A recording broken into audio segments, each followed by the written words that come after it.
বিসমিল্লাহির রহমানির রহিম। আসসালামু আলাইকুম প্রিয় শিক্ষার্থী, আশা করি তোমরা সবাই ভালো আছো।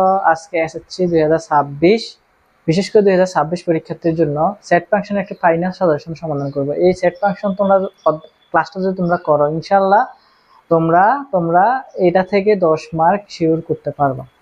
আমি একজন শিক্ষক, একটা হাই স্কুলে দীর্ঘ 4 বছর শিক্ষকতা করেছি এবং হচ্ছে যে দীর্ঘ 6 থেকে 7 বছর এই বিষয়টা বাচ্চাদেরকে পড়াইতেছি, গণিত।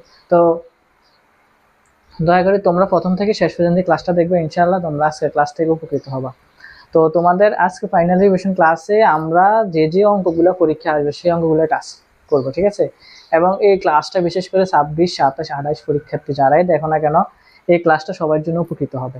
তো তোমরা ভাইয়ারা কিভাবে অঙ্কগুলো করতে হয় আর কোন অঙ্কগুলো আমরা শিখে যাব পরীক্ষার মধ্যে, আমাদের বইয়ে সবগুলো অঙ্ক করা লাগে না।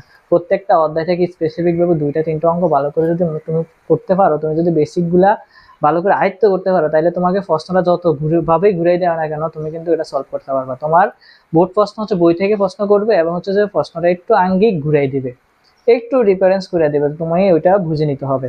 তো প্রিয় শিক্ষার্থীরা, আমরা আমাদের বইয়ের স্পেসিফিক যে অঙ্কগুলো আমাদের পরীক্ষা আসবে সেই অঙ্কগুলো আমি তোমাদেরকে আজকে সমাধান করে দেবো এবং সেই অঙ্কগুলো তোমাদের সামনে তুলে ধরবো। লাস্ট মুহূর্তে আবার তোমাদেরকে টাস্ক বা তোমরা নিজেরা প্র্যাকটিস করার জন্য আমি কিছু অঙ্ক দিয়ে দেবো। ওই অঙ্কের উপর নির্ভর করে কিন্তু তোমাদের বোর্ড পরীক্ষায় অঙ্কগুলো আসবে। তো তোমরা প্রথম থেকে শেষ পর্যন্ত ক্লাসটা করো। যদি ক্লাসটা করে থাকো, ইনশাআল্লাহ তোমরা কিন্তু এই অধ্যায় থেকে 10 মার্ক সিউরিটি করতে পারবা। তো এখানে আমাদেরকে সেট ফাংশন ফাইনাল সাজেশন, সর্বপ্রথম হচ্ছে তালিকা ও সেট গঠন। তো স্যার, তালিকা সেট গঠন কি, তুমি একেবারে কনসেপ্টটা ক্লিয়ার করো। তালিকা হচ্ছে যে নির্দিষ্ট করে সংখ্যা উল্লেখ থাকলে সেটা হচ্ছে তালিকা, আর সেট গঠন হচ্ছে যে যদি কোনো শর্ত জুড়ে দেওয়া থাকে, মানে নির্দিষ্ট করে থাকে না, একটা শর্ত দিয়ে থাকে এরকম। তোমার তালিকাটা হচ্ছে ধরো 1, 2, 3, 4, 5 নির্দিষ্ট করে সংখ্যা আছে, তার 2, 4, 6, 7, 8 নির্দিষ্ট করে সংখ্যা থাকলে সেটা হচ্ছে তালিকা। আর এখানে যদি এরকম থাকে এক্স সাজ দ্যাট এক্স স্বাভাবিক জোড় সংখ্যা, স্বাভাবিক জোড় সংখ্যা যদি এরকম থাকে, তাহলে সেটা হচ্ছে সেট গঠন, সেটা হচ্ছে সেট গঠন। তো আমরা আমাদের উদ্দীপকের মধ্যে সর্বপ্রথম হচ্ছে যে সেট গঠন থাকবে, আমরা তালিকা কনভার্ট করতে হবে। এটা মাস্ট যে থাকবে, তালিকা সেট গঠন, তালিকা সেট গঠন, এটা তোমাকে থাকবে উদ্দীপকে। তো তুমি যদি এটা কনভার্ট না করতে পারো, তাহলে তুমি আসলে তুমি এই অঙ্কগুলো সমাধান করতে পারবে না। তো তুমি তালিকা সেট গঠন সম্পর্কে অবশ্যই অবগত আছো।